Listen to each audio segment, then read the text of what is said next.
বন্ধুরা, আজ নিয়ে এসেছি একটা লোভনীয় খাবার। এত লোভনীয় খাবার বাচ্চাদের তো তুলনাই হয় না। বাচ্চারা এই খাবার পেলে বিরক্ত করে ছাড়বেই। নিয়ে চলে এসেছি বাচ্চাদের টিফিন। সকালেও দিতে পারো, টিফিন বক্সেও দিতে পারো, বা সন্ধেবেলাও দিতে পারো। যে কোনো সময় এটা খাওয়া যেতে পারে। এটা বিশেষ করে বাচ্চাদের খুবই পছন্দের এই টিফিন রেসিপিটা। তাই সকলে ভালো আছো? যদি আমার প্রসেসটা ভালো লাগে বা খুব সিম্পল মনে হয়, তাহলে তোমরা লাইক, শেয়ার, কমেন্ট করো। চ্যানেলটা সাবস্ক্রাইব করে পাশে থেকো। আমি যেন তোমাদেরকে নতুন নতুন সিম্পল সহজ রেসিপি শেয়ার করতে পারি। তো চলে এসেছি রান্নাঘরে নিয়েছি আমি পাউরুটি, হোয়াইট ব্রেড যেটাকে বলে। সেই হোয়াইট ব্রেড নিয়েছি আর স্লাইস করা চিজ নিয়েছি। সেই চিজগুলো নিয়েছি। একটা করে পাউরুটির পিসের উপর স্লাইস করা চিজ বসিয়ে পেঁয়াজের স্লাইস আর ক্যাপসিকাম দিয়ে তার উপরে আর একটা পাউরুটির পিস বসিয়ে দিচ্ছি। এইভাবে আমি তৈরি করে নিচ্ছি মোটামুটি 3টে ব্রেড। আমার যেহেতু এটা ছেলে একা খাবে, সেহেতু ছেলের জন্য করছি।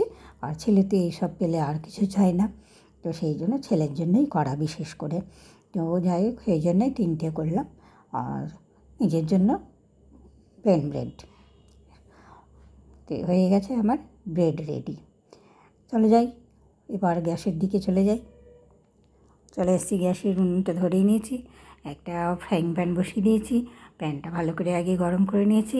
দিয়ে দিচ্ছি বাটার দিয়ে দিচ্ছি। বাটারের সঙ্গে সম্পর্কটা খুব ভালো। বাটারের সঙ্গে ব্রেডের সম্পর্কটা এত ভালো টেস্টি হয় যে বলে বোঝানো যাবে না।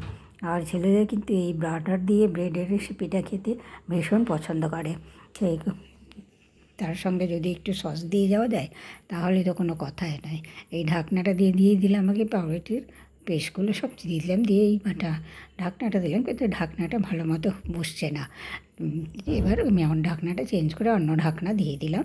দিয়ে পেস্টগুলো উল্টে দিয়ে দেখো কি সুন্দর হয়েছে। পেস্টটা এত সুন্দর ফ্রাই হয়েছে, আর চিজগুলো ভিতরে বেশ গলে গেছে। এইভাবে বেশ অপর পেস্টটাও আমি একটু ঢেকে দিয়ে উনানের ফ্লেমটা কিন্তু একদম হাই রাখলে চলবে না, লো টু মিডিয়াম ফ্লেমে কিন্তু সেঁকতে হবে। তাহলে শেঁকাটা খুব সুন্দর হবে আর খেতেও খুব মজাদার হবে। তো এইভাবে আমি করে নিলাম। দেখো একদম কত তাড়াতাড়ি হয়ে গেল।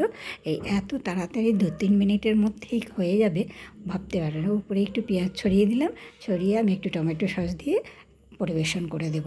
তাহলে বলো বন্ধুরা, কেমন হয়েছে?